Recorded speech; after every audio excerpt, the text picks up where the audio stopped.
Hello, everybody. It's me, I'm Molly. I'm the owner of Table Wine in Madison, Wisconsin, and welcome to Explore Portugal.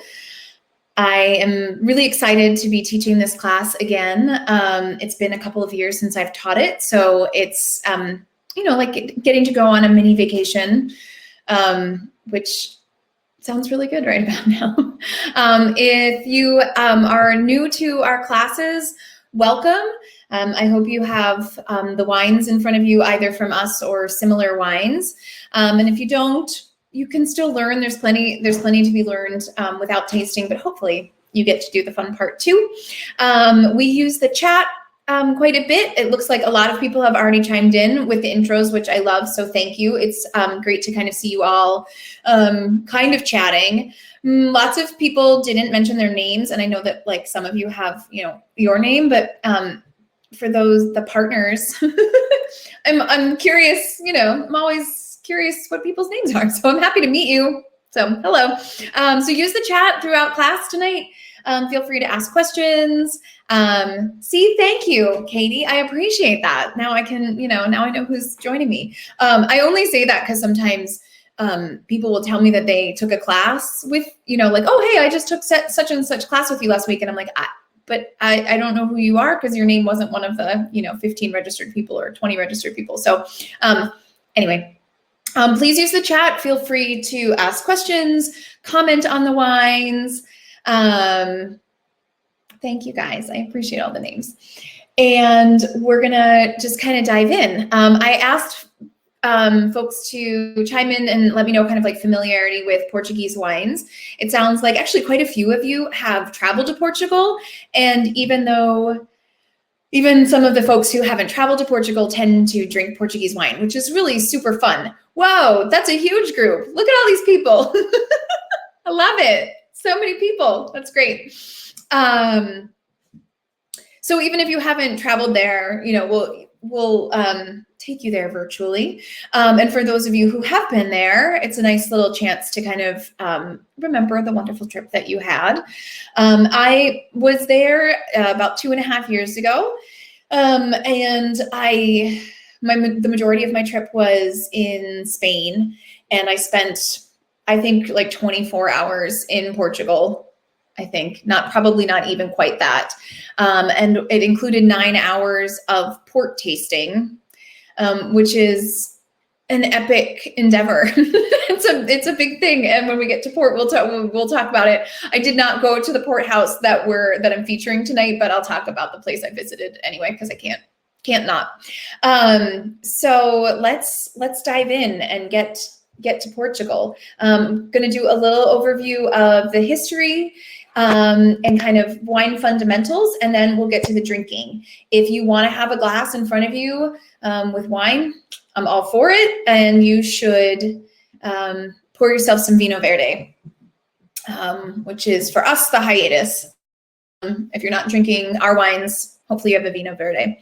So the history of wine in Portugal is pretty interesting. The Phoenicians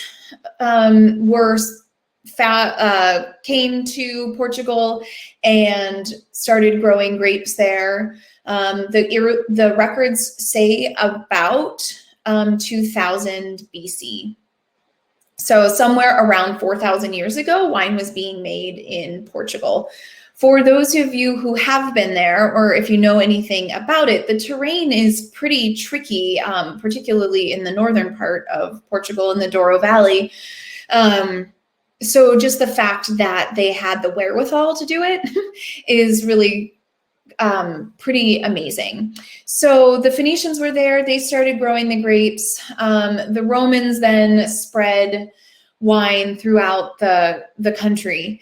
And if you've been to the Douro Valley, I do have one picture later, but you can definitely Google it and see it.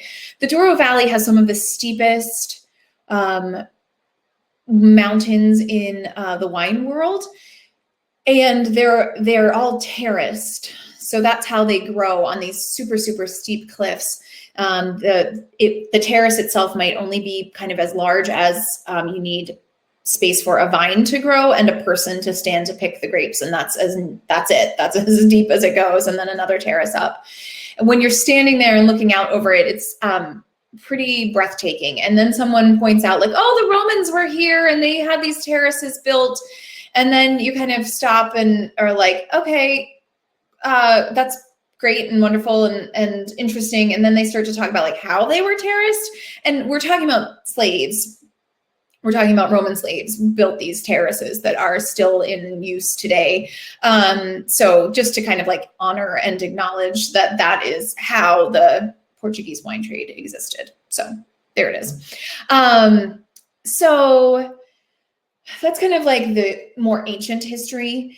And then the Portuguese wine industry suffered and flourished basically at the whim of England. So all of the wine from Portugal would ship out of Portugal up through England and back to France, which is kind of a silly roundabout way to go, but that's how the majority of the wine was getting out of the country.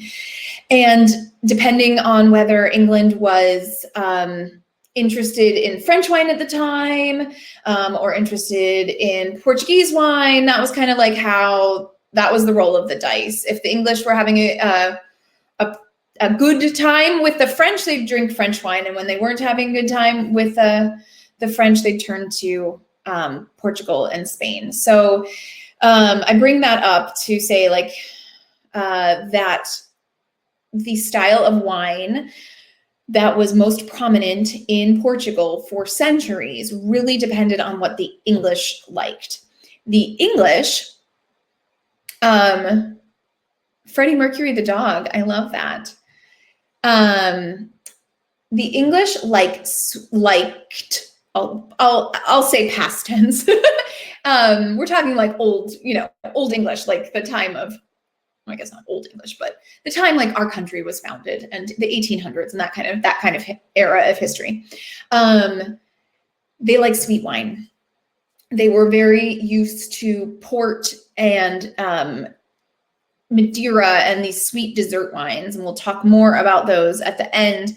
But that's really what the Brits liked. So that's really where Portugal kind of focused all of its attention, was on these sweeter wines. So whether it was a dessert wine or it was a drinking, table wine for dinner and things like that, they tended to have like a fair bit of sweetness to them. So it kind of came and went. Katie, does that mean they preferred the French wine? Yeah, so the Brits preferred French wine, but if they weren't having good relations with the French, then they had to turn to their friends, Portugal. And then they were kind of like the main, so yeah, they didn't necessarily choose Portuguese wine, I guess is the best way to say that.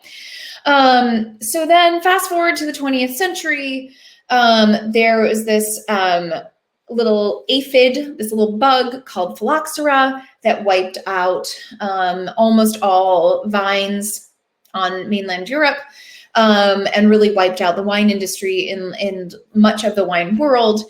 And phylloxera really hit Portugal hard. Portugal did not have a particularly robust economy when phylloxera happened. This was the early 20th century.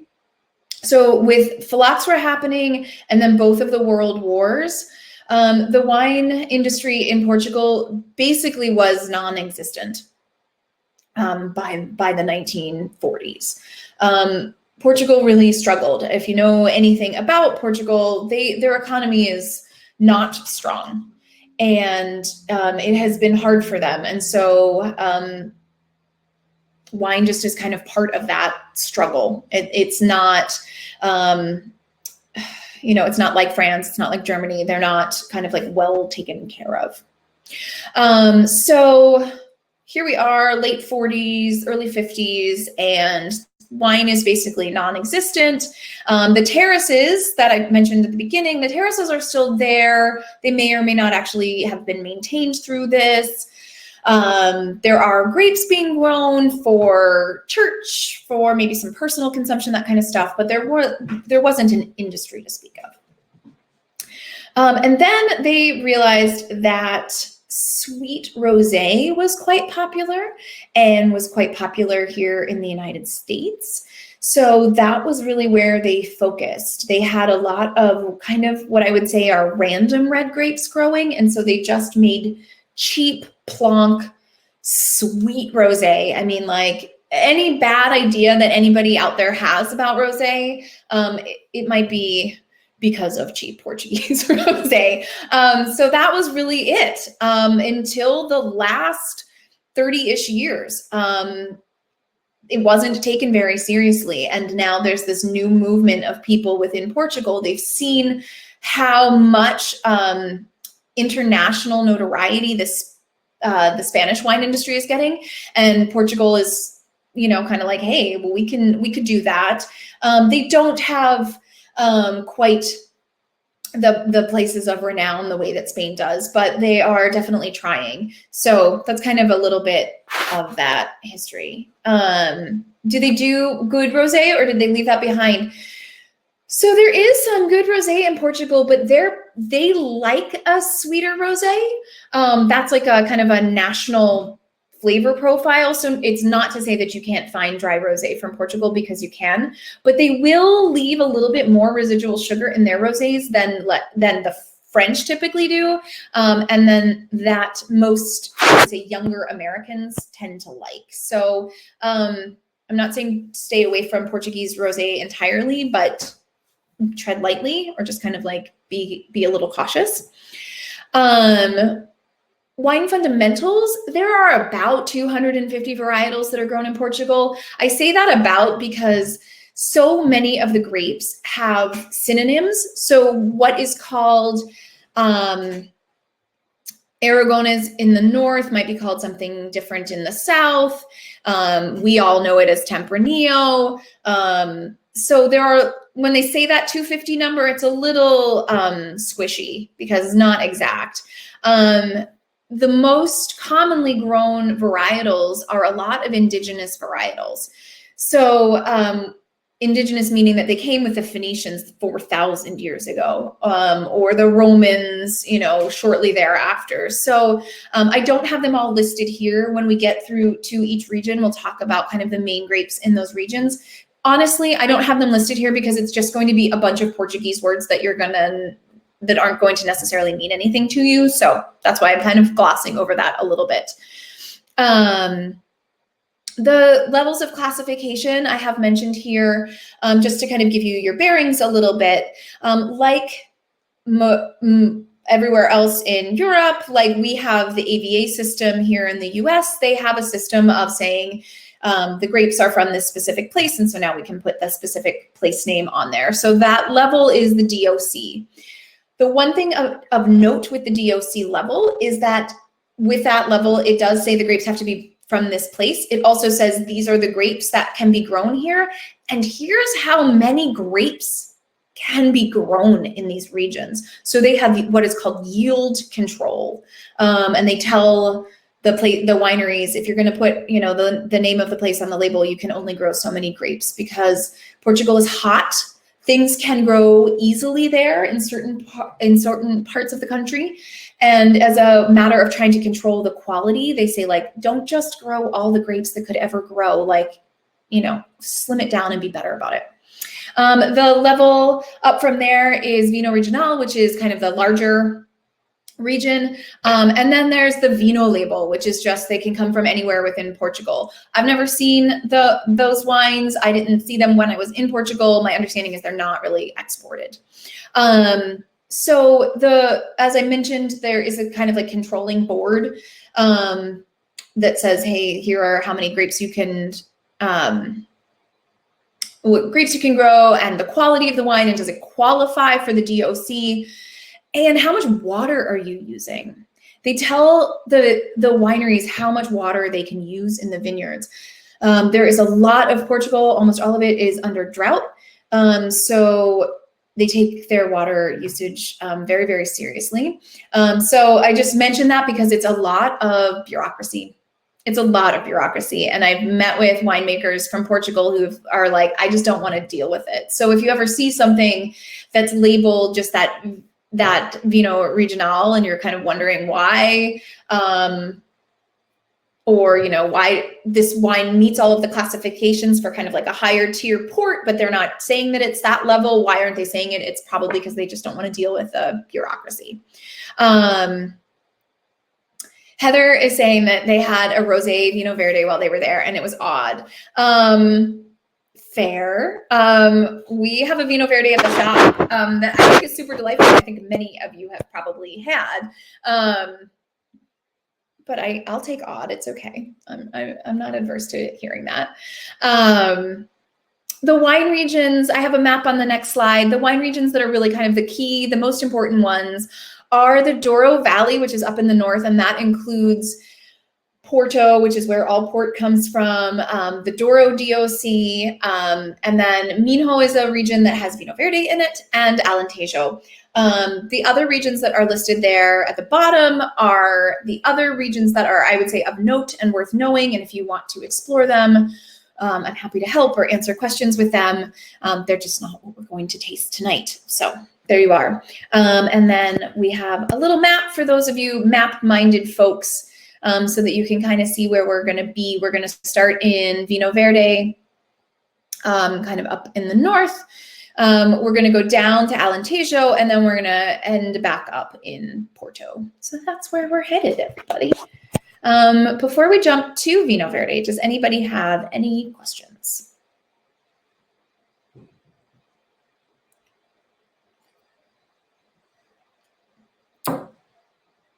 I saw that Tasha thinks this first wine is amazing, all caps, which I love. So let's do it. If you haven't already poured yourself some, pour yourself some Vinho Verde.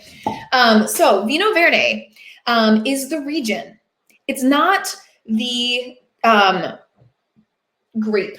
I've definitely had some people ask me about that. It translates to green wine. It's not because the wine itself is green. It is because that region of Portugal is unlike the rest of the country. See, Tracy had no idea it was a region. See, you're learning something. That's what this is all about.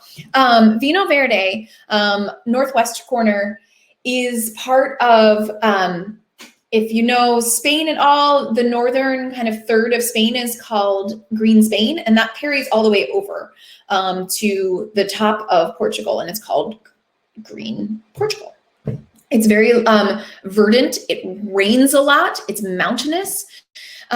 So what is true about this area is that it has a lot more rain than everywhere else in Portugal. So that's cool. Not like that's good. And then also it's literally cool. It's a little bit cooler than the rest of the country. So it can be very hard for the grapes to ripen.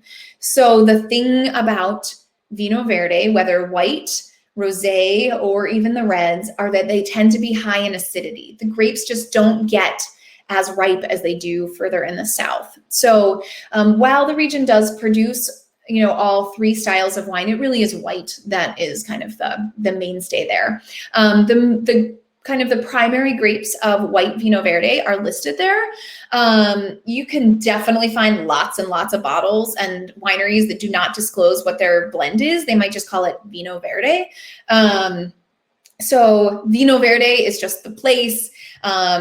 And they may or may not tell you what the grapes are. This wine, if you're drinking the hiatus, they straight up tell you on the front label, which I love. So it's Loureiro and Aveso. Loureiro is kind of like I would say it's kind of the most important grape of Vinho Verde. It has a little bit of weight to it. We carry a Vinho Verde at the shop that is 100% Loureiro. So if you're interested in it, you can we can ask about it. And the most common flavors, like kind of, you know, your mind is ready for it. Green fruit, citrus fruit, apple, pear, all of those kinds of things. Or, you know, lemon. I said white or green fruits. I should say white, green, or yellow. Lemon is definitely part of it as well. And as well as some minerality to it. So plenty of you are already tasting, which is great. So go ahead and taste if you haven't already. To answer your question, Heather, about red Vinho Verde, I have not carried one at the shop. I've only had one offered to me and I really didn't care for it. I didn't even think like from a novelty perspective, it was going to teach any, or, like be eye-opening for anybody. It was just kind of like really forgettable. But I will always keep my eyes open for those kinds of fun finds.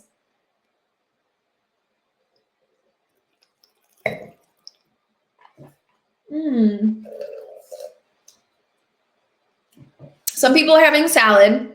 Some people are having it with risotto. I love it. I think it would be delicious with risotto to kind of cut through that.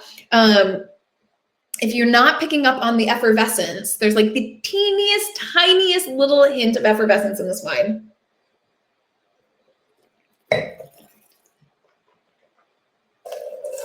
And that is very common in Vinho Verde. Not all Vinho Verdes are going to have the little spritz to them. It can vary, so don't expect that all of them are spritzy. The wine that I mentioned earlier that is 100% Lorero is not spritzy. It is a Vinho Verde. It's inexpensive. If you tell us you want just like a cheap, fun, mineral-driven white, we very may well give that to you, but don't necessarily expect the spritz. Ooh, kielbasa and cabbage stir fry with vinegar. That sounds super delicious. Tangerine, the acidity is what from the acidity, Amy? I'm not sure what you're asking. Effervescence? Thank you.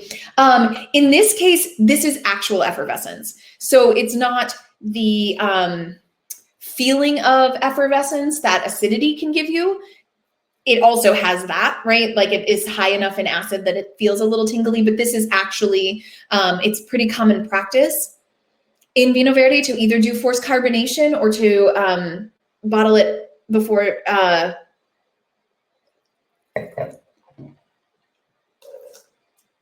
bottle it before fermentation is complete, to give it that little spritz. My understanding is that almost everybody's doing forced carbonation to give it just that little bit of spritz. So how is the carbonate like CO2 added into the wine? So lemon ginger jam, yum. Yeah, ginger, almost like a lemon ginger candy. I agree with everybody. Fun fact for those of you here in Madison, I'm so glad that so many of you are like enjoying this wine.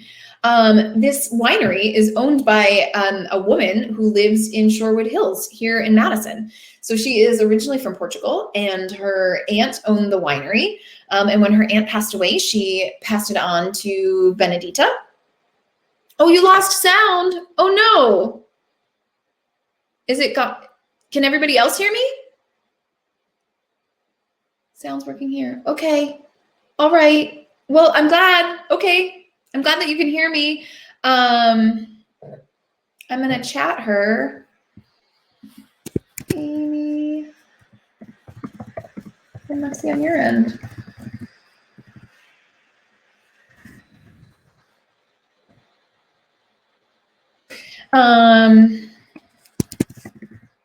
So the winery is owned by this woman in Shorewood Hills, and oh, good. Okay, hopefully she's seeing all of that. And I am so happy because she took what are these beautiful lands. Here, let me show you the property there. They're right kind of where Vinho Verde meets the Douro Valley. And she took this beautiful land and the wines of this area and made them, well, first of all, started getting them imported. So she got them so that we could have them. And then, smartly kind of packaged it for a more American style. So I do happen to know her personally and have known her well, like way pre the wine. But I love it. And I just think it's so pretty and I love the wine. And it reminds me of Albarino from Northwestern Spain. It absolutely does. I mean, it's just south of there, it's, I don't know mileage wise, but it's really not far. The trip that I took, we went from Rias Baixas, where Albarino is. We stopped in Monterrey, which is just kind of like on the Spain-Portugal border. And then we stopped, or continued on to the Douro Valley. So it's really not far away. I'm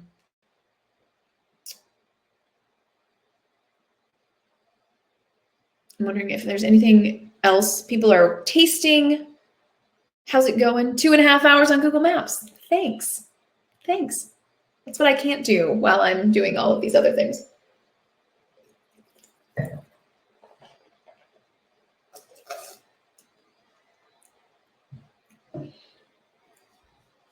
Yeah, yellow apple or green apple. I totally agree. For me, this is like that Granny Smith that is even tartar than you expect it to be, but you kind of realize it's delicious. Yeah, I think it is quite tart, but I love it. For sure. I think saline is right there. It absolutely is. The way that the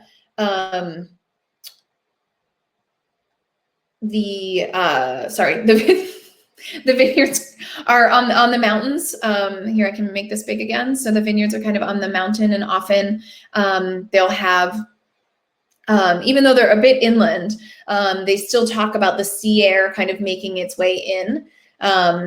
And so that the smelling of the ocean and the minerality and the salt and all of that is absolutely for real. I think you might be able to see in this photo the kind of the terraces that I was talking about. But if not, you can definitely Google it and see it a little bit more, because I don't have one for the Porto thing. Other things worth mentioning about Vinho Verde, the inexpensive nature of it. There is a lot of not awesome Vinho Verde out there.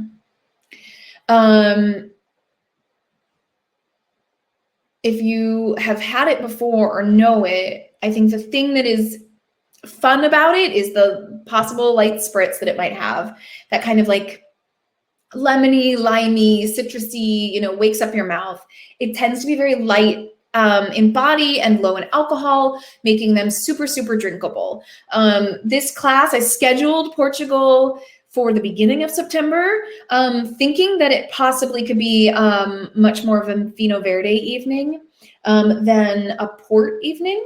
Here in Madison, Wisconsin, it is definitely more of a port evening than it is a Vinho Verde evening. I know some of you are in other places that are probably warmer than where we are, but it's damn cold up here right now. So, but I did purposely schedule this class right now because I do think Portugal has something kind of like for all seasons, but I do think of Vinho Verde as your porch pounder, as like your summertime easy drinker.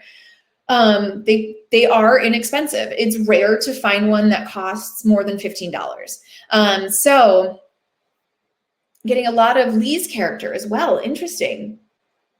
They do,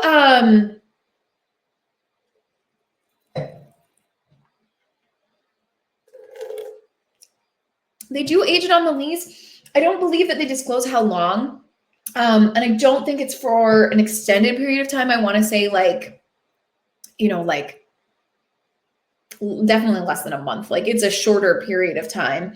But I love that you're picking up on that, because I think that is definitely there. It's like the tart apple thing, and then like the like kind of yeasty thing at the very end.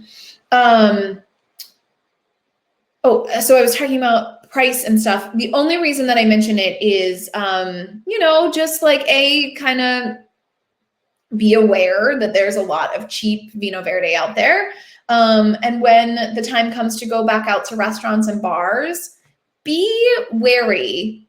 Like, don't pay $10 for a glass of Vinho Verde at a restaurant unless like that's all I want to drink and I don't care. If you don't care, great, don't care and drink it. But you can probably buy like a whole bottle. So that's my I don't know, budget living, I guess. So any questions before we leave Vinho Verde?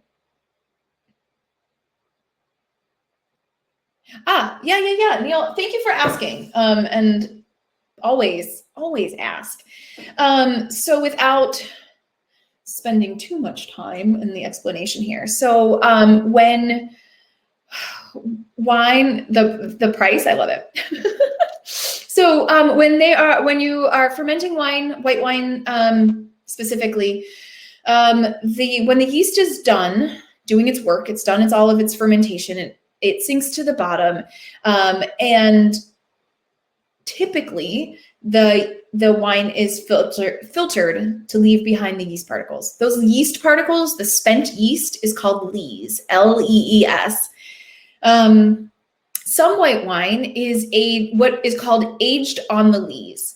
And what that means is that instead of separating it out after fermentation is complete, they let the wine age with the lees there.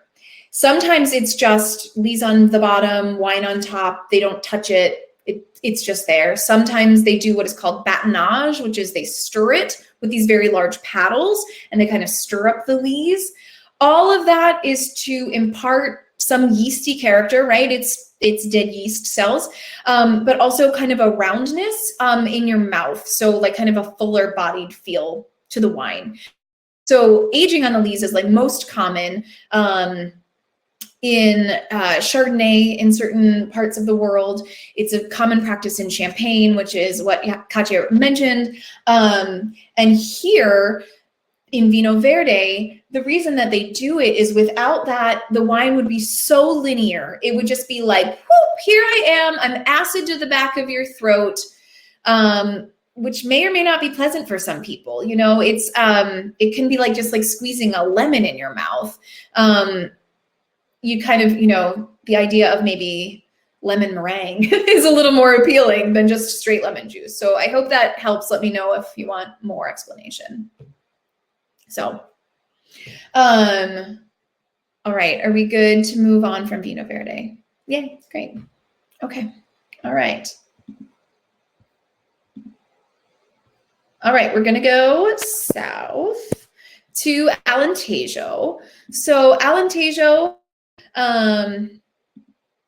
is further in the south. Let me just bounce back up to the map. So it's kind of this large region in the south, and it's very similar to California in terms of terrain, climate, how easily things grow there without necessarily being awesome. so kind of like the central coast of California, where like you can get, you know, grapes will grow there. They just aren't necessarily like the highest quality grapes. So Alentejo is definitely kind of like the California of Portugal. So further in the south, inland, way warmer. It's hot. It's pretty continually in a drought. And the thing about wines from Alentejo is that they tend to be what I call easy drinking, approachable. The calling card of the area is really that the wines don't tend to be super high in acid. They can be fruity and friendly, and they are really, truly intended to be table wines. I say that meaning like wine for food, wine to just kind of go with everything. So the kind of the most important red grapes are Tempranillo, Trincadeira, and Castelao. I do have the other ones listed there because they come up quite frequently as well. If you're drinking the Ramos Reserva with us, it's primarily Aragones and Trincadeira. There's a little bit of Syrah in there. So they add that for kind of the body, and you can even see if you hold it up, it's like has this like richer purple color. And so they're adding that Syrah for that reason. So give it a sip and tell me what you think.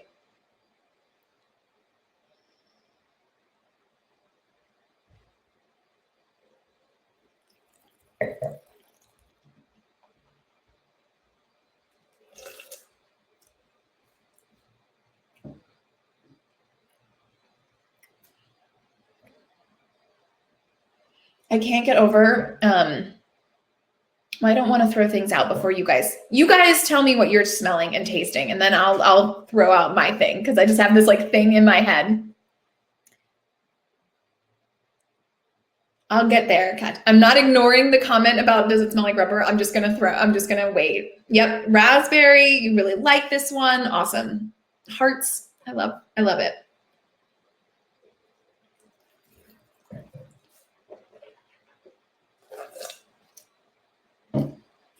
While you're telling me, let me show you a picture of Alentejo. Isn't it beautiful?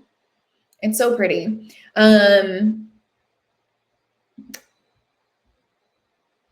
4 huge thumbs up. Not sure if the acidity is from the Vinho Verde. Some vanilla. You can tell there's Syrah. I think you can totally tell there's Syrah. I feel like it's really surprising. So people are saying rubber, which is totally fine. So for me, what I just totally smell is candy cigarettes. I don't know if some of you are too young to have had candy cigarettes, but like maybe like the white stick in a Lick-a-Maid kind of thing, that thing, like seriously though. And it's like, I just, I don't know. There's something about me that I like hone in on that in things that often involve Syrah, even if I don't know that they have Syrah. Is that on the note card in the shop? Well, actually, quite honestly, I haven't made the note card yet. This was one that I brought in for class, but we did have a couple of bottles left. So yes, it probably will say candy cigarettes. I don't know. I'm trying to think of what my notes online say. I probably didn't put that in there, but every now and then I will throw that on. But the blackberry raspberry folks that are talking, I think that's there.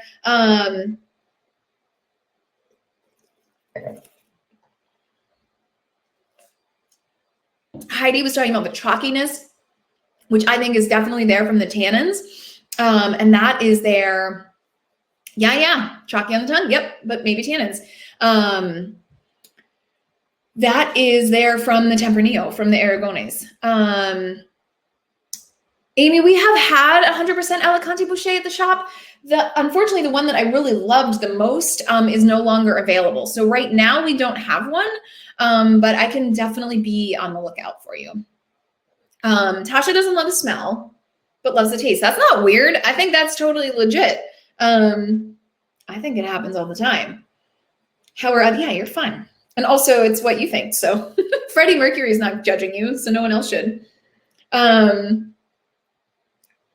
It smells super boozy, like liquor almost. Interesting. And you guys were getting raisins, right? I'm curious to see how you feel about port. This is the super boozy. I mean, it is 14%, so it's not low in alcohol. But, you know, I mentioned that it's like California. If you think of it, like California, there's a lot of, you know, kind of these easy drinking wines from the area. They don't tend to cost a ton of money. They can be kind of random blends. And that's really what Alentejo is. That's kind of what it is. You felt the same way about the Vinho Verde. You loved the taste, not so much the smell. I think that's totally fine. I think that's great to kind of notice about yourself and notice about like, not necessarily turning up your nose at something, literally, but not turning up your nose at something just because you don't care for the smell of it.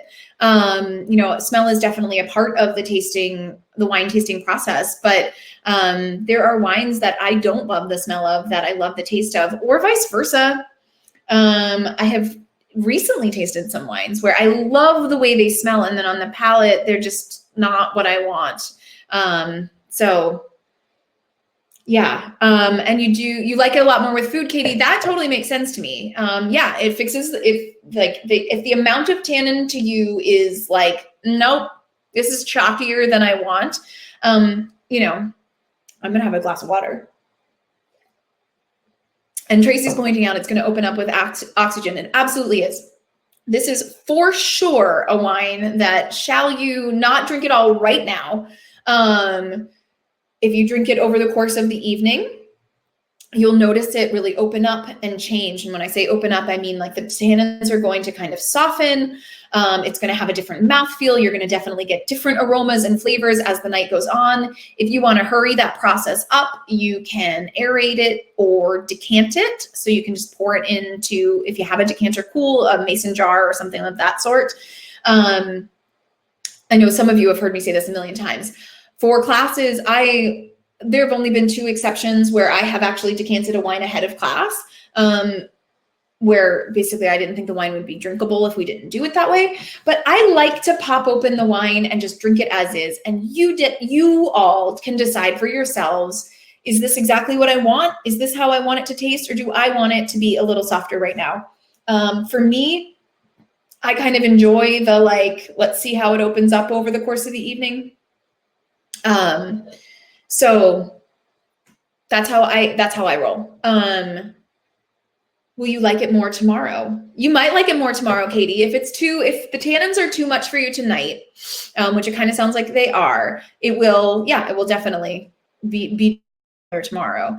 I want to make sure that I'm answering everybody's questions. I feel like there was one a little bit ago. Oh, about the rubber smell and Brett. So Amy, the rubber smell is, some people pick it up as, some people pick up Brett, meaning Brettanomyces, which is a bacteria, as a rubber smell, but it's not always the same. It's not always, the rubber smell doesn't always happen because there's Brett. For me, this wine does not have a rubber smell, and it definitely does not have Brett. I am really pretty sensitive to Brettanomyces. I drank way too many sour beers in the early 2000s, or 2010s, late 2000s. So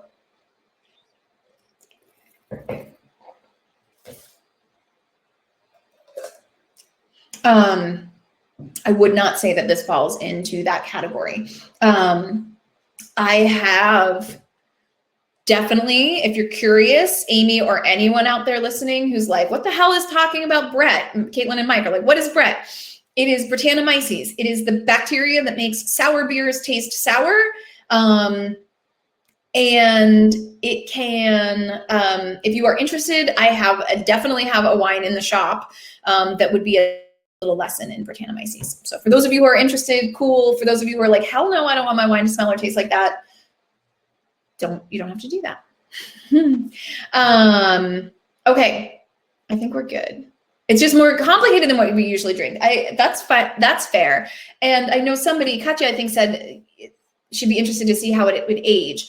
Absolutely. And let's just stop and talk about the fact that this wine is not that expensive. I don't remember off the top of my head, but it's definitely under $15.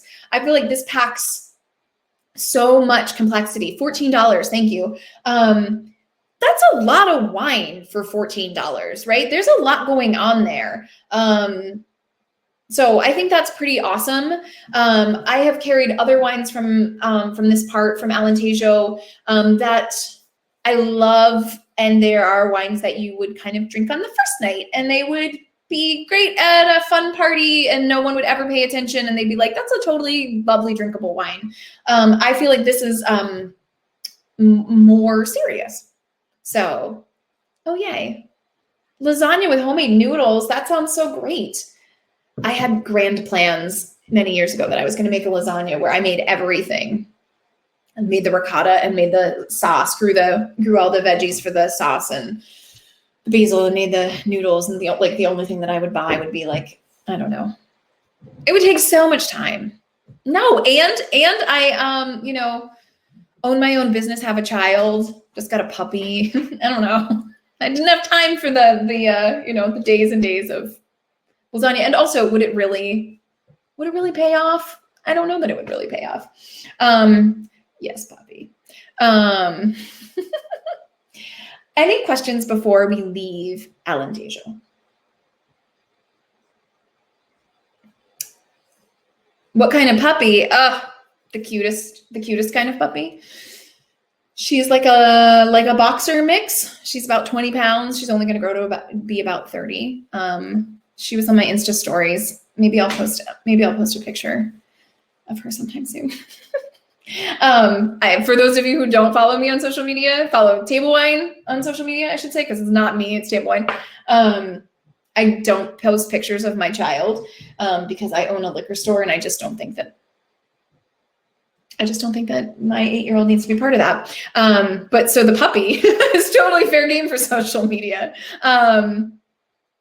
Oh, that's good. Kristen and Patty are pointing out that next week's class is blind tasting. So maybe the puppy can make an appearance, because there's really, there aren't slides. There isn't really much that I can show you, because, you know, I can't tell you what the wines are. So, which is a nice thing to mention. If you haven't signed up for that class, blind tasting classes are some of our absolute most fun classes. I am really, really looking forward to this. So if you haven't signed up yet, it is a week from Saturday. So it's like 10 days from now, 9 days from now, and it will be an absolute blast. The last thing I want to say about Alentejo is that here in Madison, it is not that common to find wines from this region. So if you enjoyed this Ramos Reserva, and you kind of want to explore it more, it's going to be kind of slow going. There isn't a ton of wine. There just isn't a ton of wine from this region available here. So it is a matter of finding them when you can, you know, talking to me and asking if we can special order things and kind of see what's around, because it's just not a region that I'm necessarily going to have, you know, a dozen wines from Alentejo on the shelf. I might have like 1 or 2. So, you know, there's a little bit of that. But I don't even think there are a dozen available, even if I wanted to. And it's an excuse for you to go to Portugal when you can travel again, because you can travel to this part and drink tons and tons of wine. I'm so glad, Julie. That's exactly my intention with these classes, is to always include at least one wine where you're like, boy, I didn't know that. Like, I didn't know about that region, or I wouldn't have tried that. I wouldn't have tried that grape. So I'm glad, because I think when we think of Portugal, if you have traveled there, it's so many people, either you go to Lisbon or you go to the north to do wine, and you just kind of hang out in the northern wines. And I think that's a great place to hang out. They're great wines. But then you're in Lisbon, and I think somebody mentioned this at the beginning, where if you're a tourist in Lisbon, they're just like, oh, here, just taste these things, and here, just drink them, and you don't know what you're drinking. You're having a great time, and you're on vacation, and you don't have to know. But the intention with the class is to be slightly more mindful and to learn the things a little bit more. So, well, thank you, Katie. I'm glad to hear that you like that about the classes. I think that that's the reason to do the class, right? Is to try something that you wouldn't otherwise try. So guys, it's time for port. It sounds like most of you actually did indeed order port, which makes me very happy. And I feel like you're proud mom, because I'm really happy that you guys didn't just say that you don't like sweet wine and not buy it. So here's what you need to know about port. So port comes from the region of Porto, which is up in the north in the Douro Valley. In addition to being where port itself comes from, they also make really powerful, full-bodied red wines in Porto. So not a ton of it. Obviously, they're growing these grapes to make this style of wine, because this style of wine is drunk all over the world and has been for centuries. And there is a little bit of white wine as well. They make both white port and white still wine in Porto, but not that common. So can you say it now? Yeah, I don't know what that means. Can you say what now? You can say whatever the hell you want. Oh, you don't like sweet wine? Mm-hmm. I know you don't like sweet wine. It's okay. The grapes that are kind of the most important are listed there. With port specifically, do not get caught up on the grapes. Very, very infrequently will wineries tell you what grapes are in their port. They're going to tell you it's a traditional port blend. It's a traditional Douro varietals. They're going to use some sort of vague language, because the fact of the matter is they just have vines growing on these steep hillsides, and they're just picking the grapes and making the wine. So there it is. For those of you who don't know how it's made, I teach like a whole class about fortified wines, so I will do this as quickly as I can. Port is made like regular wine is made, and then it has some neutral spirit added to it. So usually it's like brandy, like a grape brandy. Oh my God, that's hilarious. I love this anecdote. Sorry, I got totally sidetracked by Tasha's anecdote about hand-blown port glasses. I love it so much. So port has this neutral spirits added to it. So that's what is qualifies it as fortified wine, because it has spirits added to it. Most of you, almost everybody that bought from us has a tawny port. So with tawny ports, they are aged. This one is aged for about 3 years in oak barrels, and they are intentionally aged in a way where some oxygen can get to the wine. So that's what kind of gives it a slightly browner hue. I have the food pairings listed there. I know many of you like took me up on the like, get some cheese, get some chocolate. Like, don't just have this on its own because maybe it's too much for you.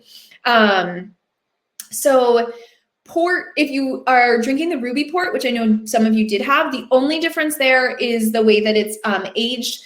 It's not aged as long, and they don't expose it to oxygen. So it is literally a little more vibrant in color.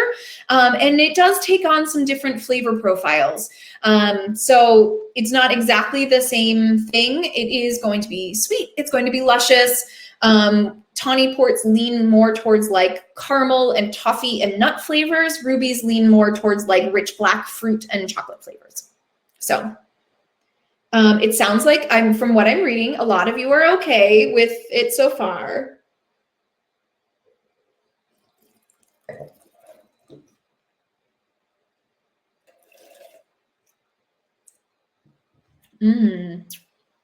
I do, okay, so I'm gonna let me swoop back up and go through questions.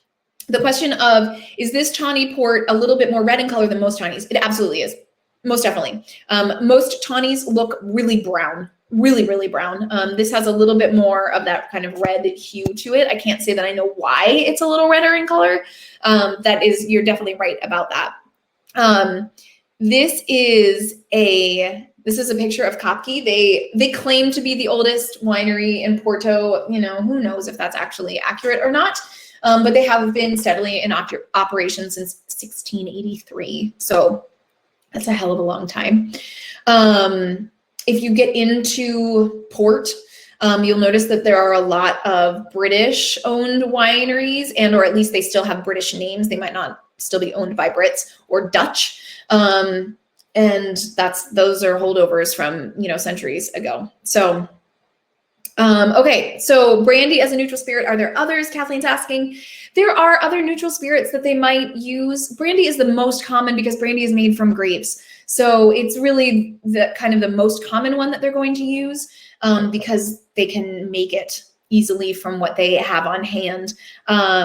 It's always going to be some sort of it's almost like, I say brandy, it's almost like grappa, often. It's made with the pumice of the grapes very frequently. So it's not brandy like we would drink brandy. It's not like Corbel brandy. It's like clear, high octane, kick you in your pants kind of brandy.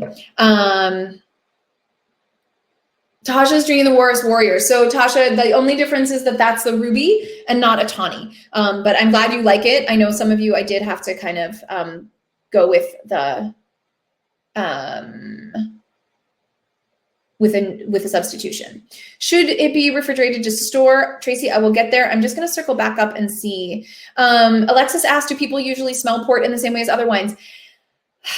What do you mean by people, I guess? I think, the average person is drinking port after dinner, probably with dessert or probably with a big chunk of cheese, and they're just sipping on it. A little tiny bit, as Tasha mentioned, the little tiny glasses, you are not pouring yourself a big full glass of port, most people. And so I don't think that there's a lot of time spent smelling it. When I am tasting it, sure, absolutely. I spend my time smelling it. At my 9-hour port extravaganza 2 years ago, we spent a lot of time swirling and doing all of the normal wine tasting things. But because of the booze, it is almost 20% alcohol. If the smell is off-putting, there's no one tells you that you have to. I'm seeing that people don't necessarily love sweet wine, but they like this one. Heidi asked, is it weird that the smell reminds you of soy sauce? No, I don't think that's weird at all. I think that is spot on. So from a selling it standpoint, I probably wouldn't call that out to people, but I think that that's pretty right on. Okay, great. I'm glad people are tasting the oak. Let's see. I'm catching back up. You're loving it with dark chocolate, but not blue cheese. Great. I mean, that's the thing, right? Like, that's why I always try to give multiple options for food pairing, because there is not one right answer. Yes, it would be so delicious with ginger snaps. Ah, I love it. Yes. So the question about should it be refrigerated and how long it opens, great. Ooh, loves to pour port over ice cream. That sounds so good. So yes, it should be refrigerated. Refrigerated, it will last about 5 to 6 months. That is per the winery. So it will last you a long time. You're only going to drink a little bit at a time. You can just kind of nip away at it. Closed or open? Open. So the fortifying, the neutral spirits that are added to it give it a longer shelf life. So you don't want to keep it at room temperature. I know that sometimes people kind of stick a port in their liquor closet or liquor cabinet or whatever, and they don't think about it. It really should be refrigerated. That does mean that it's going to be very cold when you first pour it. So maybe pour it for yourself when you sit down to dinner or something like that, so that it's not like icebox cold, or just be okay with it. Rosé port, love rosé port. Love, love, love it. I also love white port. I think it's amazing. Mm-hmm. Yum. And I like this wine because it does have some acidity to it. It's not just like super flabby, all sweetness. And that is why I tend to pick a tawny when introducing people to port, or kind of dipping our toes into it. Tawnies, because they kind of lean more towards the nuttier side of things. They aren't as overwhelming in their sweetness. So yeah, whiskey glasses, blah, would be great. Answer the question of white port. We do have a white port in stock. It is from Quinta do Infantado, which is the winery that I visited and had my extravaganza.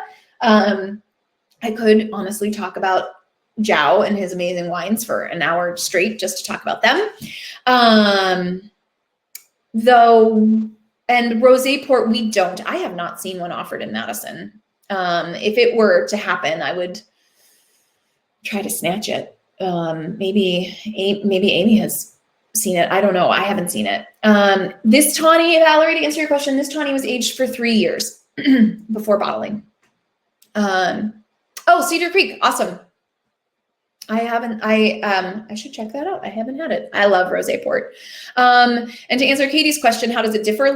Totally different flavor profile. So you kind of take the same viscosity and level of sweetness, but change the flavors, right? We're talking about white grapes and those kind of flavors. So super, super fun.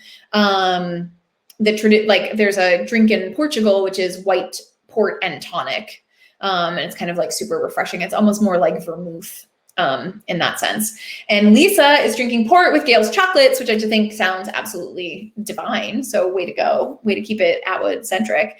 Ooh, and nutcrack. That sounds delicious. So we are coming up on time, or we actually have come up on time. So I'm wondering if people have any lingering questions.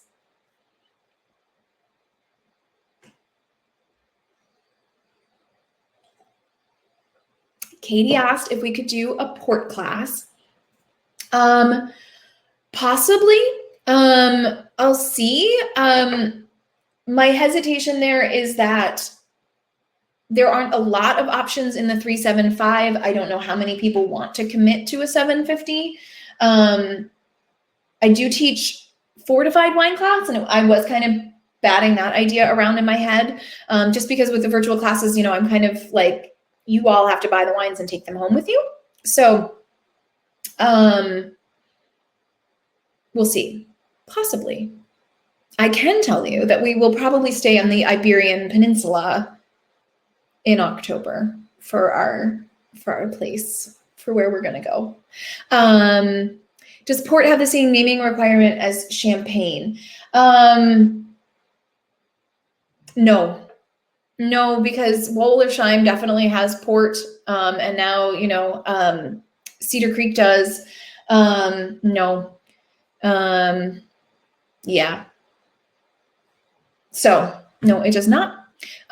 Fortified wines do last. I know they do. It's just a, you know, we'll see. We'll see, Katie. I'm not saying no. We'll wait and see. Are there any other lingering questions, guys? What decisions make a winery go for port over other red wines? In the Douro Valley in Porto, there's definitely the tradition of it, and it's a huge money maker. It is huge. People all over the world love port, and you know, you can age port ad infinitum. So you can have ports, you know, from centuries ago. So if you take it beyond kind of the entry level place, there's a real world of kind of very serious port drinking and taking it very seriously. So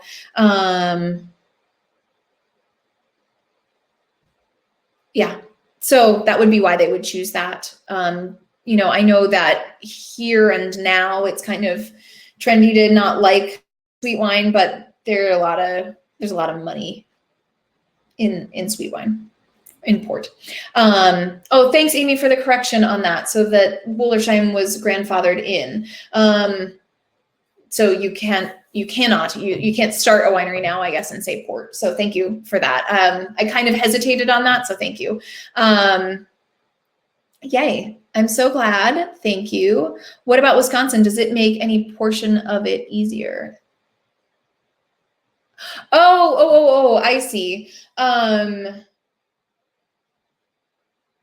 Wisconsin, why would they make port here? To make money? I mean, right? Because Wisconsin, regardless of, you know, the Madison group, Wisconsin has a very sweet palate, right? And why not make a port and be able to say that you can make a local port, you know, like it ages well, you can give it as a gift, all that kind of stuff.